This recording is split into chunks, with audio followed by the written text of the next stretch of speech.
Welcome to Unbiased Science. where we bring scientific method to the madness. We're your hosts, Dr. Jess Steier. And Dr. Sarah Scheinman. And today's topic is, I don't know, is it a little saucy? It's kind of fun. It's very fun. I personally had such a blast researching this topic. Like, I'm not gonna lie. Did. Well, and you came up with the topic. Do you want to announce what the topic is? Sure. Guys, today we're going to be talking about psilocybin, and also known as magic mushrooms and Shrooms. Yeah, I actually did. I was like, how many different slang words are there for psilocybin? And so I sort of went down a bit of a terminology rabbit hole, and some of what I came up with was shrooms, magic mushrooms, caps, mushies, silos, fungi, liberty caps, purple passion, and little teachers. Okay. Among teachers. among others. So anyway, whatever you know it by, that's what we're going to be talking about today. And I think just for the purposes of the fact that we are a science podcast, like for the rest of the episode, we're going to be referring to it by the scientific name of psilocybin. Oh, that was Sarah's way of very gently getting me in line here. I will not say shrooms, I promise. Psilocybin is how we will refer to it from here on out. I'm going to give a little disclaimer to our audience that we are recording this during February break, and my hubby is working right now, so my kids are upstairs, and I told them not to come get me unless there's blood, and I will only go upstairs if I smell fire or smoke. So that is where we're at. So if there are any interruptions, I apologize. Okay. All right. So I don't know, where do I can sort of jump in with the, stats on usage, but I don't know do you want to start there? Did you want to jump in with any sort of definition or setting the stage? What makes the most sense? I mean, I'll do a very, very quick definition. So psilocybin, known by many other names, is a psychedelic, or it's a hallucinogenic drug, and it belongs to, very broadly, a class of compounds that are called tryptamines. And it's also, like, when we're talking about different drugs, oftentimes drugs are classified into various categorizations. So we have our central nervous system depressants, central nervous system stimulants, and then one of the classifications is hallucinogens. So there are other drugs that belong to this class, but today we're really going to be focusing in on psilocybin, because this particular drug has been making the news recently because there is a lot of interest in particularly psilocybin when it comes to the treatment of various mental illnesses. Mm-hmm. So we're going to definitely get into that as well, but that's why we chose this topic. Yeah, it was actually on the ballot here, in our local, it was one of the really local in policies. Massachusetts? Yeah. I don't know if it's done at the county level or how that works, but it was on the ballot. It did not pass, but interesting. I know that this is something, as you just mentioned, that a lot of municipalities are considering, states are considering. We're going to get into that, into some of the, legality and policies and all that good stuff in just a little bit. So I was able to pull some stats on usage. So there was this report put out by RAND in 2024 that found that approximately 12% of American adults have used psilocybin at some point in their lives, with 3.1% reporting use within the past year. This translates to an estimated 8 million American adults using psilocybin in 2023. Interestingly, psilocybin mushrooms have emerged as the most commonly used psychedelic substance in the country. And among people who reported psilocybin use in the past year, nearly half indicated that their most recent experience involved microdosing. I see this word everywhere. This is a social media buzzword right now. So they consumed subperceptual doses intended to, quote, enhance well-being or cognitive function without inducing full psychedelic effects. And I will be picking your neuroscientist brain about Absolutely. that. I have a lot of thoughts on microdosing and Ooh, such. Okay. Oh, my interest is really piqued here. All right. The other thing I did, it was so interesting to read about the history of how this came to be. Oh, yeah, absolutely. Because humans have been experimenting with hallucinogenic substances and psychoactive substances for many thousands of years even. Mm-hmm. And I think it's just because they're so these mushrooms they're found just naturally in nature too. So it Mm-hmm. may be that people have sort of stumbled about it accidentally in different Right. points in history. Mm-hmm. And it's also used in some rituals for certain cultures around the globe. So anyway, let me Yeah, get take us into. back, Jess. Let's hear a Uh-huh. history. Let's have a history lesson. All right, history time with Jess. So, humans have been consuming hallucinogenic mushrooms in ritual and spiritual contexts for thousands of years. So, the discovery of psilocybin traces back to 1529 when Spanish friar, and you know I'm very self conscious about my pronunciation, so I apologize, Bernardino de Saguan documented the Aztecs' use of sacred mushrooms. Oh God, I'm going to butcher this. Tianana cattle, God's flesh. So it translates to God's flesh, and this was in Mexico. So while initially controversial, the existence of these mushrooms was confirmed in the late 1930s when Harvard botanist Richard Evans Schultz identified 3 sacred mushroom species in Mexico. Now, a major breakthrough came in the 1950s when R. Gordon Wasson and his wife investigated these mushrooms, leading to a pivotal 1955 experience with Mazatec Curanadera Maria Sabina. Now, there's a really incredible Life magazine article from 1957, which we are going to link in our show notes, and it introduced psychoactive mushrooms to mainstream awareness. I feel like that's kind of a big deal. 1957, like this, it became, was brought to the mainstream. Yeah, and I And mean then, that year in yeah, particular sort of brings to mind like the beginning of like the 60s, which and yeah. like the summer of love, like the psychedelics really had a heyday during the decade of the 60s, I think, Oh 1960s. yes. I'm like picturing Hair, Age of Aquarius is playing in the background. All Hmm. right. So French mycologist Roger Haim then identified several mushrooms as okay, psilocybe, or I'm probably butchering that species, and successfully cultivated them. I swear I'm almost done. The final crucial step came when Albert Hoffman, known for discovering LSD, isolated and characterized psilocybin at Sandoz Pharmaceuticals. He identified both psilocybin, which is a stable, water soluble, crystalline compound, and its dephosphorylated form, psilocin, which is less stable and not water soluble. And this chemical characterization completed the scientific understanding of the compound's properties and structure. Interesting? Very interesting. And I mean, like that only, I feel like that only scratches the surface a little bit of like how long, like where it came from. And like I said earlier, Yes. like I'm fairly certain like different cultures throughout, like across Oh, the yeah. globe have found these different species of mushrooms. And Yep. psilocybin, by the way, is not only found in one species of mushroom. I think you sort of alluded to this too. It's like, Mm-hmm. it's found in Right. various Multiple species. multiple different species of mushrooms. So. And just real quick to clarify, so yes, I mean, I said that it traced back, the discovery traces back to the 1500s, right? I mean, that's the first documented time. I mean, who knows when it was actually discovered? And then I really fast forward to the early 1900s. So just trying to sort of set the stage for when when it was discovered, or we think it was discovered, to sort of our modern day understanding of it and how we came to better understand what it does and chemical composition and all that good stuff. Yeah, and you alluded to this at the end of the history lesson, sort of, but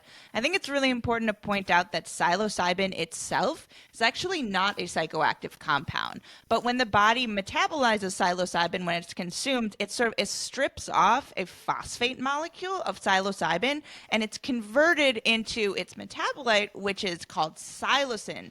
And psilocin is highly psychoactive. So that's sort of when we're talking about psilocybin, it's really that psilocin molecule that is what creates the psychoactive effects in humans, at least. Do people, and this is going to be a very stupid question, I know you're going to educate us in a sec, but it sounds like you could isolate the psilocin, and is that like, do people take that and then just trip balls or like fucks? Like, is that something that people do? Well, actually, so how it works is psilocybin is actually considered what's called a prodrug, which is Okay. just a substance that's considered inactive until it's ultimately converted into its active form following administration. So, I think throughout the episode we're sort of going to use psilocybin and psilocin interchangeably, but Got it. I think it's important for folks to know that it really is it's that psilocin molecule that's responsible for the psychoactive effect. But Okay. psilocybin is what's most commonly found in nature. All right, Dr. Scheinman, can you tell us more and then also how it's used and how it, how our bodies process it? Yeah, absolutely. So once ingested, once if you so you're eating a mushroom. So once it's ingested, gets into your system, it takes about 30 to 45 minutes, depending on how much you consume and the contents of your stomach, for it to be absorbed by the mucosal lining of the gut and into the bloodstream, where it's, like I said, then it's converted into psilocin.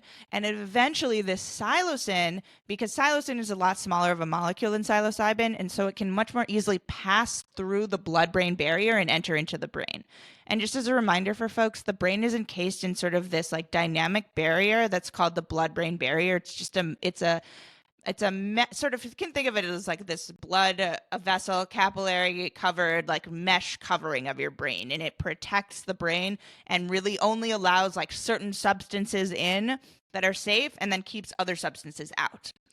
So psilocin can very easily pass this blood brain barrier and then enter into the brain.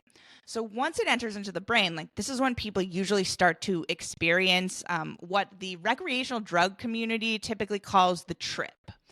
So this is when you start the trip or tripping, and this primarily occurs through the binding of psilocin to serotonin receptors. So psilocin is a molecule that very, very closely mimics serotonin. So it's what's referred to in science as an agonist. So it's like, you can think of it as like fake serotonin. It very easily fits into like the same receptor puzzle pieces as serotonin fits into. And serotonin, just as a reminder to folks, is what's called a neurotransmitter, and it's responsible for regulating mood, appetite, and sleep, and as well as like general awareness. So psilocin, we can think of it as a serotonin receptor agonist, and it mimics the actions of serotonin by activating a specific type of serotonin receptor called 5-HT2A. So serotonin is a very, very ubiquitous neurotransmitter in the brain. It's very, very common, and because it's responsible for so many different effects, there are different types of receptors that it can activate when it's trying to do different things that it does. So psilocin doesn't activate every single serotonin receptor. It only activates that 5-HT2A receptor.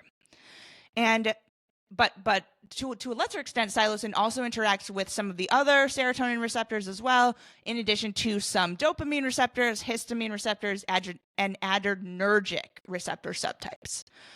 So that was a lot of information, but that's basically just in a nutshell like how psilocybin is actually working.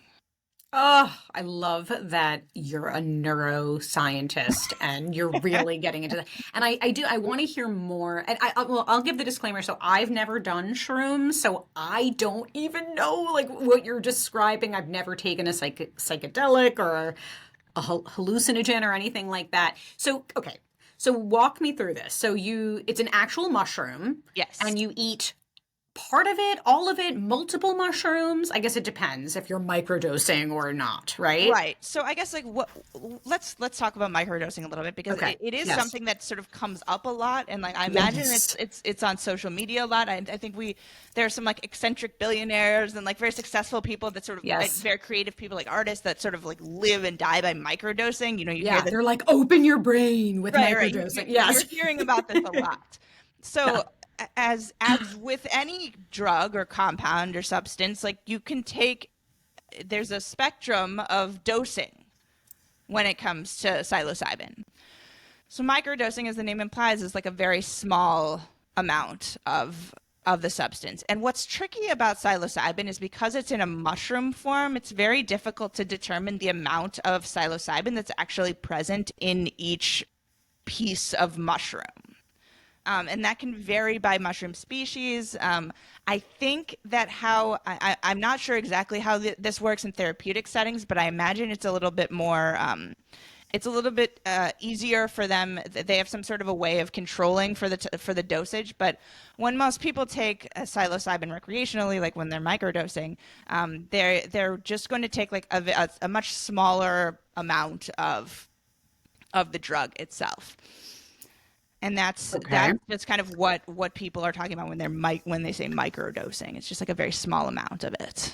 And I'm curious, and maybe we'll get into this in a sec, but people make a lot of big claims about microdosing, and I guess I'm wondering what your thoughts are. Are there actually any impacts? And certainly, this is not a go out and do shrooms episode.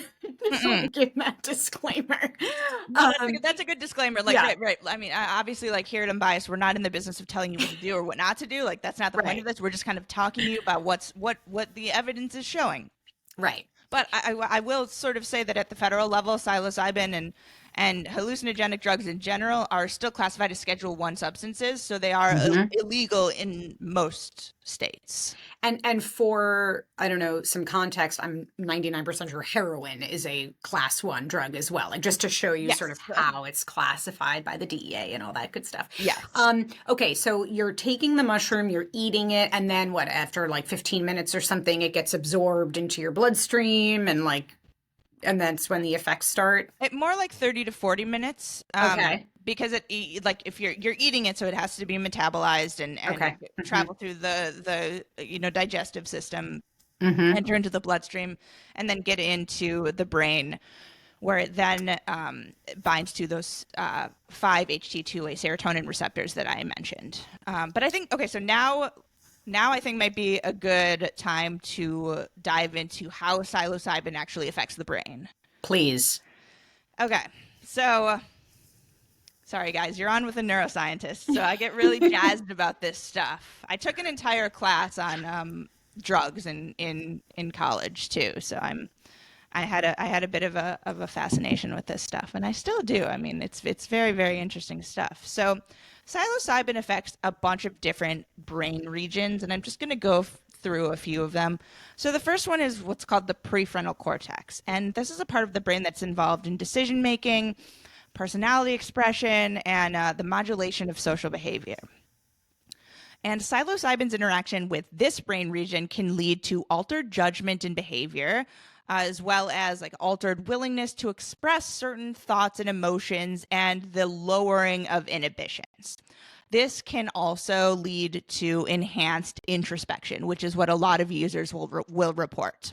So typically when they talk about like expanding the mind, this is maybe referring to the activation of those 5-HT2A serotonin receptors in the prefrontal cortex. So then we've got the visual cortex, and the visual cortex is located in the occipital lobe of the brain, which is the back of the head. And psilocybin leads to enhanced visual perception, which can create the perception of visual stimuli that aren't actually present in the external environment.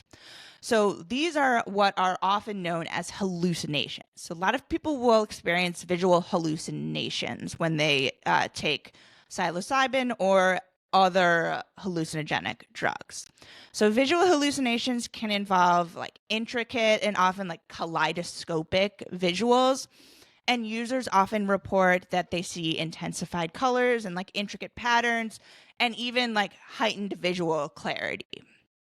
So that's sort of when you think of sort of like the colors and the wavy lines and the aesthetics that are often associated with psychedelic usage. Like this is really where it's coming from, is the activation of the visual cortex. And then finally, like we have the amygdala and hippocampus, which are also potentially impacted by psilocybin. And these are regions that are responsible for memory and emotional processing. And these two regions, the interaction of these two regions, they play key roles in how we process and store highly emotional memories, including certain traumas. So psilocybin can therefore sometimes lead to like enhanced emotional sensitivity and the ability to potentially like revisit and reprocess unpleasant memories and emotions in a new light. And I think this is really where the idea of using psilocybin in a therapeutic context for different different mood conditions in general is sort of where that comes from. Oh, that's so interesting. It's almost like it's not exposure therapy. I'm trying to think of like what the term is, but if you're saying it's like opening you up to, like, could it open your brain to use, I'm using air quotes and I don't want to like repressed trauma and experiences. Is that sort of what I you're, mean, well, one of the things that psilocybin is being looked into for a therapeutic for is as post-traumatic stress disorder. Mm. So I think that this is sort of where it comes from, is that psilocybin can lead to the revisiting and reprocessing of like those traumatic experiences, Hmm. and like that's how it might be helpful for people with PTSD. But I could also see that being, or what do you know, you when you say a bad trip, like that could also not be such a great beneficial experience, right? Exactly right. And I think you're hitting the nail on the head for why psilocybin is only legal in, I believe it's two states right now, Oregon and Colorado. I think it's three, but I'll double check on that. Two or three states. Yeah, And the reason for this is because um, all of the things that I've spoken about so far are they're very subjective experiences. And Jess mentioned the bad trip, quote unquote. What's tricky about these types of substances is that it's really hard to determine whether the responses will be positive or whether they can potentially be negative. Because how I like to think of these types of drugs is sort of like a hard reset of the brain. So, like turning it on and turning it off again. And what another thing that psilocybin does is it strengthens connections between brain networks that aren't even necessarily strongly connected before taking of the drug. So brain regions that don't normally communicate with each other, like will start talking to each other. And brain areas that are usually highly active sometimes become less active. And I just want to mention one of those that's called the default mode network. And the default mode network is a network of brain regions that's typically associated with self-referential thinking and what's called the ego. And this network will sort of quiet down a little bit, and that's where people will sometimes report what's called the ego death, where they are or like the ego, the dissolving of the ego, or like mind expanding. And that's, like I said, sort of hitting the reset button on your brain, and the usual patterns of thought and perception sort of get shifted. And this can sometimes be for the positive and can help with the processing of traumatic experiences, and dysfunctional patterns of thought, but it can really also sometimes be really, really detrimental and sometimes produce even more trauma. hmm. Okay, I feel like I would be a disaster on shrooms. I'm just going to say that right now. Like a complete, I am an anxious, like with my anxiety and depression and all this stuff that I just push down. I feel like it would be a bad trip. But so you put something really interesting in our outline, and I want to ask you about it. You said, wait, did you just say this ego dissolving? Like Yeah. that phrase really got to me. Like Right. that's a wild, very impactful Yeah, statement right and there. and so going back to microdosing for a second, Mm-hmm. this reporting of ego dissolving and like, so it's also called ego death, which is, I think it's a little, that's a little much, but Mhm. it's a little bit too intense of a term, I think. But um, what we're talking about when with microdosing, typically, usually people will report at the lower doses of psilocybin more of the activation of the visual cortex. So like visual hallucinations, the enhancement of color perception, and then sort of less of that activation of the amygdala and hippocampus and the quieting of the default mode network. That usually happens at higher doses. So when people talk about microdosing, usually they're talking about just like more of the visual perceptional shift as opposed to like more of an internal self-referential shift. Okay. Well, alrighty. That And put the again, this nail in is the all very yeah. subjective and it is based Right. on user report. So it's very difficult to sort of Mm, measure. It's very difficult to measure perception, right? Like it's yeah. that's one of the really big challenges in cognitive neuroscience today. Like we don't know how to determine like what I'm seeing is different than like what Jess is seeing. Right. It's a quantification nightmare for a data scientist because exactly for what you're Yeah, saying. Yeah. exactly. So like that's what's tricky about something like quantifying the like what people will perceive when they're on hallucinogenic drugs. And there's also difference too, because when one person takes psilocybin on one day will be different from their response if they take it, like the following month or the following year. Because just one more thing, I feel like I'm talking a lot, but one more thing that's really important that people consider when they're talking about psilocybin usage in a therapeutic context is set and setting. So set refers to like your mindset when you're going into the psychedelic experience, and then setting is also like where you are physically located. So these two things are very, very important and will play into the shift in perceptual change when you do experience the trip. All right.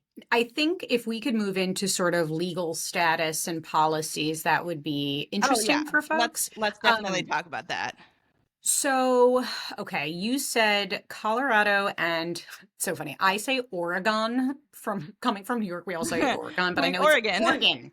Oregon. Yeah. Okay, so I think Oregon was the first. Let me just hang on. I think it was There's a too.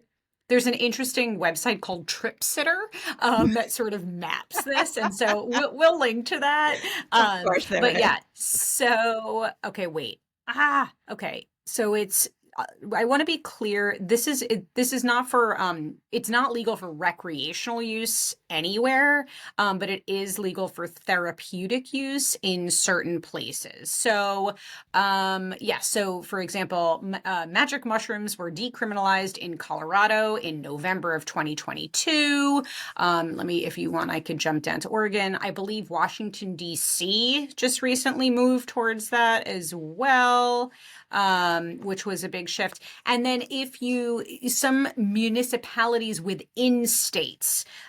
So here, wait, let me just see this. Oh, this is interesting. So in November 2020, that's when Oregon became the first U.S. state to decriminalize psilocybin and legalize it for therapeutic use. So Oregon really paved the way, Mm-hmm. then Colorado. And then, if you visit this site, like I'll go to Massachusetts since that's where I live. It says, here we go, I'm so sorry. Here we go. Okay, magic mushrooms are decriminalized in 4 municipalities here. So again, not state level, but in Cambridge, Northampton, which is only 30 minutes from me, Somerville, and East Hampton. In those places, specifically, it's decriminalized. And then interestingly, like some of the, so Massachusetts still lists, they list psilocybin as a class C substance. So that's along with other substances like THC. However, mushrooms are still illegal, and their possession, sale, or cultivation is punishable by high fines and even imprisonment. So lots of variation by state and by municipality. Okay. Other things that I thought were interesting that I wanted to mention here. So I did tons of reading. So yes, the increasing prevalence of psilocybin use, particularly in the form of microdosing, raises a lot of questions for policymakers. And more we see U.S. state and local officials easing regulations. And then federal policymakers, it's sort of interesting to see the interplay between state and federal, because they're facing questions regarding appropriate policy frameworks and then potential alternatives to prohibition. Mhm. So at the federal level, as you said, psilocybin is a Schedule 1 substance under the Controlled Substances Act, meaning it has, quote, a high potential for abuse and no currently accepted medical use in treatment, again at the federal level, and a lack of accepted safety for use under medical supervision. All right. There was a really, really interesting report put out by Johns Hopkins. We'll link to this. This was in 2018. And researchers actually recommended that psilocybin be reclassified from Schedule 1 to Schedule 4 Mhm. if it passes phase 3 clinical trials. Schedule 4 is the category used for things like prescription sleep aids, although researchers did suggest maintaining stricter controls. So just to distill some of the key points for their analysis, and we'll get into what the research shows a little bit more in a sec. Studies show psilocybin has low abuse potential in both animals and humans. It is one of the lowest harm profiles among both legal and illegal substances. No known lethal overdose level has been established, and early research suggests potential benefits for things like smoking cessation and cancer-related depression and anxiety. They did emphasize that even with reclassification, psilocybin should only be administered in controlled healthcare settings by trained professionals, similar to how anesthesia is managed, rather than being prescribed for home use. I thought that was interesting. Definitely. Okay. Well, can I ramble a little bit more or do Please. you? Okay, so just a few things.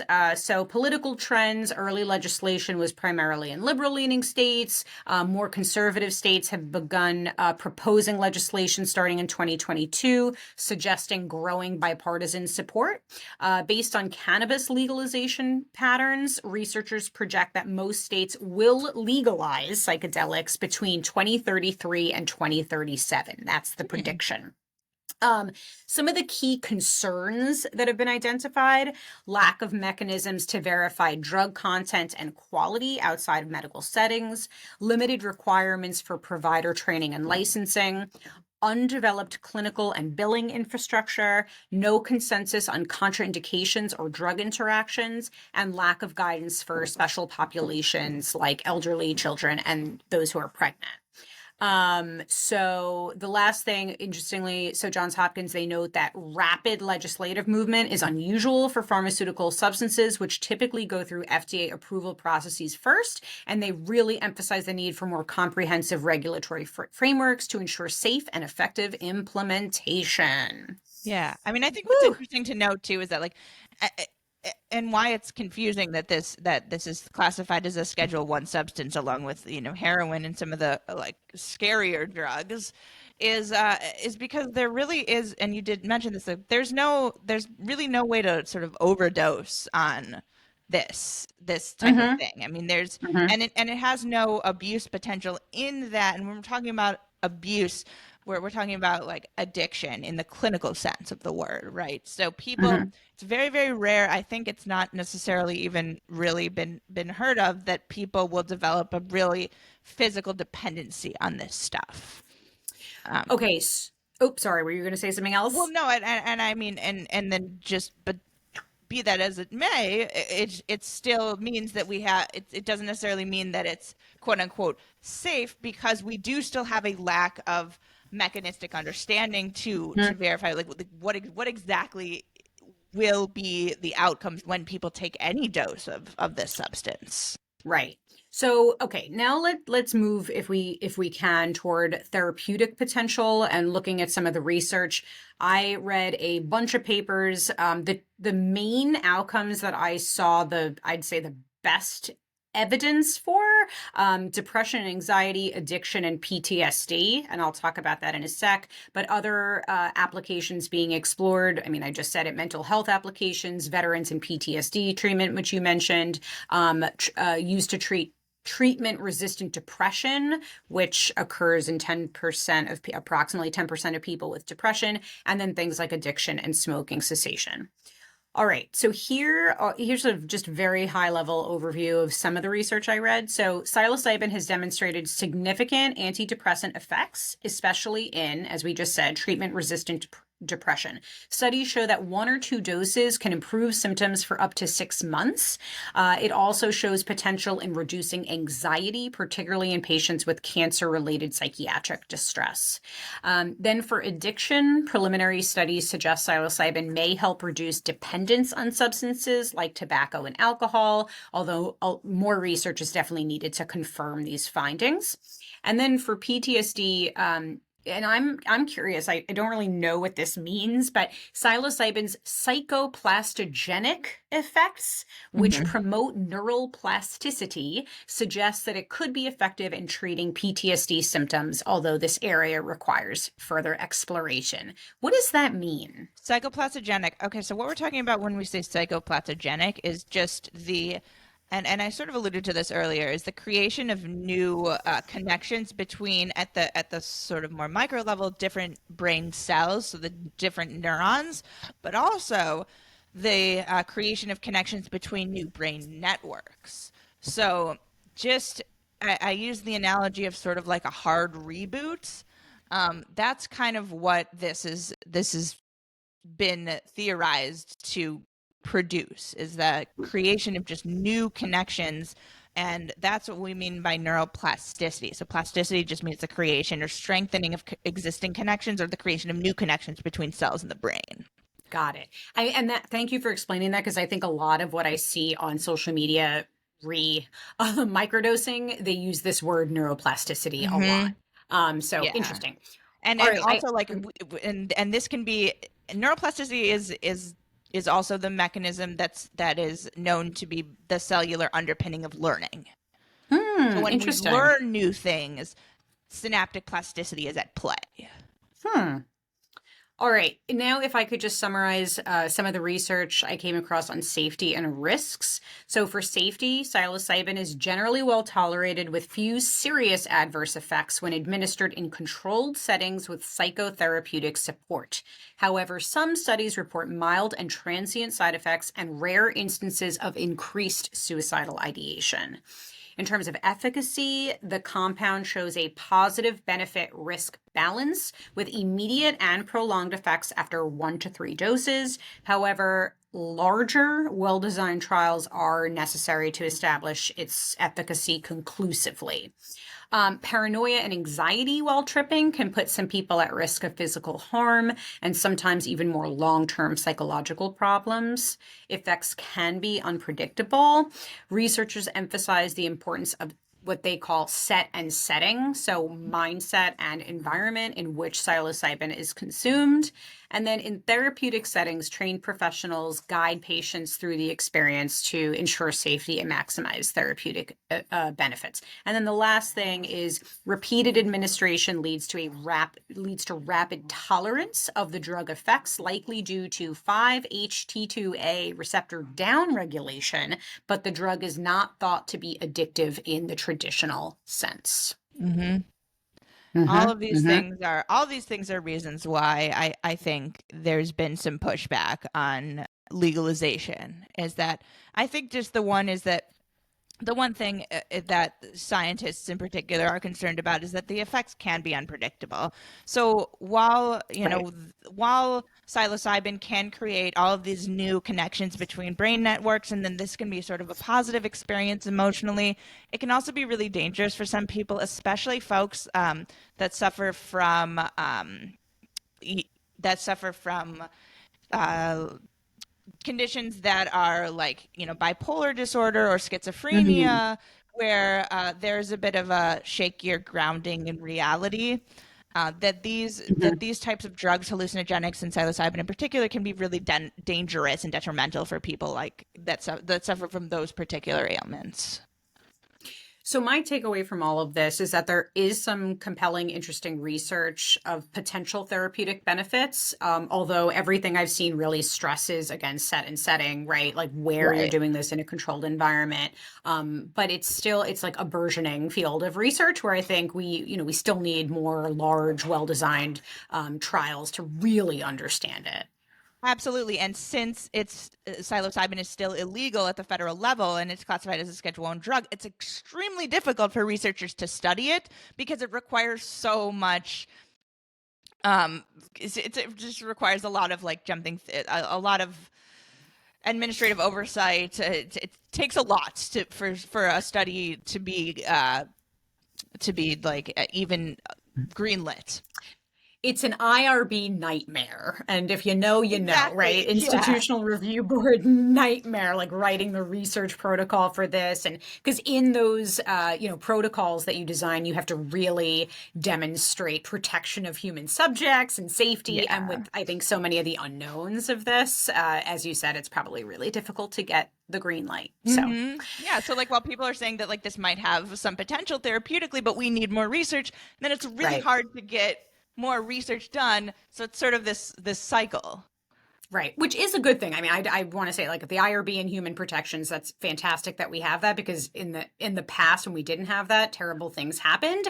But yes, it makes this specific type of research challenging.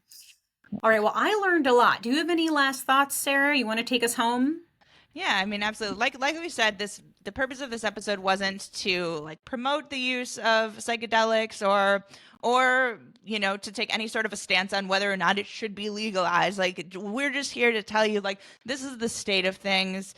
It's very very fascinating stuff from the neurobiological level, and like I really think that we're going to learn more in the coming years about its treatment potential and also what exactly it's doing to the brain.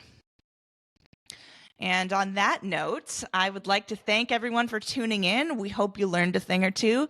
Please join us next week on your trusted source for no nonsense, just science.